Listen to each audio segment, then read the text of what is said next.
I'm Kameron Gausling, and I'm a third-year master's student in physics and astronomy at SF State.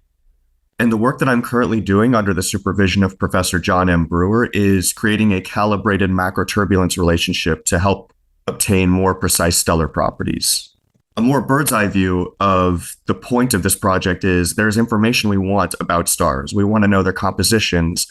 We want to know how they evolve over time. We want to learn how the exoplanets around these stars are forming and how their systems are evolving over time, as well as the galaxy as a whole.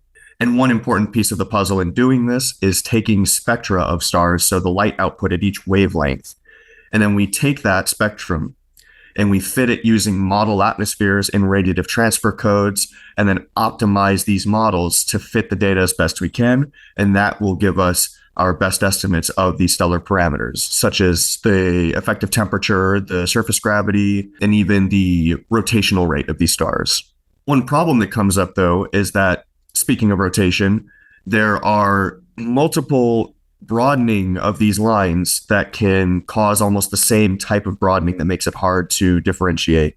So macroturbulence, which is related to convection in the outer layers of the star, and the rotation both broaden the lines in almost the same manner, and it's very difficult to separate if you have both of them. And so the way that I'm looking to help mitigate this is by taking a target list of around 300 to 400 slowly rotating stars, and we choose slowly rotating because if they have a very weak rotational signal, then most of that broadening will be due to macroturbulence, allowing us to more tightly understand how the macroturbulence behaves with temperature of these stars. And then we can then use that relationship for stars that have a more significant rotation rate.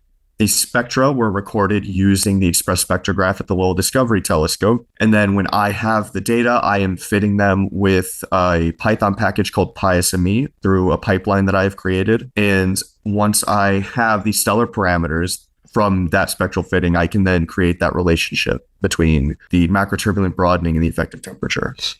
So far, I've been able to ensure that my spectra are being fit properly.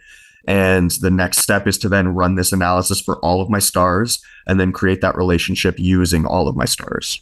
And I would like to lend my thanks to the ARCS donors for all of the support in helping young college scientists like me. Thank you.